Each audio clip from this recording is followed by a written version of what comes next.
আসসালামু আলাইকুম বন্ধুরা, কেমন আছেন সবাই? নতুন একটা ভিডিও নিয়ে আসলাম। দেখেন ভিডিওটার ভিউটা কত সুন্দর একটা ভিউ আসছে। পাশে এটা একটা স্কুল, ইন্টারন্যাশনাল স্কুল। তারপরে এই পাশে দেখেন এখানে বাসাবাড়ি আছে, অনেক মালয়েশিয়ার বাসাবাড়িগুলো দেখেন কত সুন্দর। তারপরে দেখেন এই যে পাশেই অনেক উঁচু উঁচু বড় বড় পাহাড়, খুবই সুন্দর একটা ভিউ, অসাধারণ। আমার কাছে ভিউটা খুবই ভালো লাগছে। যদি আপনাদের কাছে ভালো লেগে থাকে অবশ্যই কমেন্টস করে জানাবেন, আশা করি। তাই ভিউটা কেমন হয়েছে অবশ্যই সবাই জানাবেন এবং ভালোবাসা দিয়ে পাশে থাকবেন। দেখেন কি সুন্দর, যত দূর থেকে হালকা কুয়াশাচ্ছন্ন। ওই দেখেন পাশে আর একটা বিল্ডিং আছে, ওখানে বিল্ডিংটা বোঝা যাচ্ছে না অবশ্য, আপনাদেরকে জুম করে দেখাই। দেখেন পাশে পাহাড়ের পাশেই এই শুধু ফাঁকা একটা বিল্ডিং, অনেক বড় একটা বিল্ডিং। পাহাড়গুলো দেখেন কি অপরূপ দৃশ্য, পাহাড়ের সৌন্দর্যের কোনো শেষ নাই। অপরূপ লীলাভূমির পাহাড়, অসাধারণ। তো অবশ্যই আমার ভিডিওটা কেমন হয়েছে জানাবেন।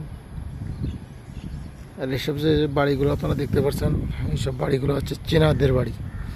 বেশিরভাগ বাড়িগুলো হচ্ছে চীনারা থাকে এখানে। দেখেন কত বড়, এখান থেকে শুরু করে একবারে পুরোটা এরিয়া জুড়ে শুধু চীনাদের বাসা। এখানে বলা হয় কাম্পং, চীনাদের। মালয়েশিয়ার ভাষা অনেক কিছুই বলে, বুঝছেন। অসাধারণ অসাধারণ। আমার কাছে খুবই ভালো লাগছে এবং আপনাদের কাছে কেমন লাগছে অবশ্যই জানাবেন। যদি আপনাদের কাছে ভালো লেগে থাকে তাহলে কমেন্টসের মাধ্যমে জানাবেন। আমার কাছে ভালো লেগেছে, এই জন্য আপনাদের সাথে শেয়ার করার জন্য আমি ভিডিওটা তৈরি করছি। তো বন্ধুরা সবাই অবশ্যই জানাবেন।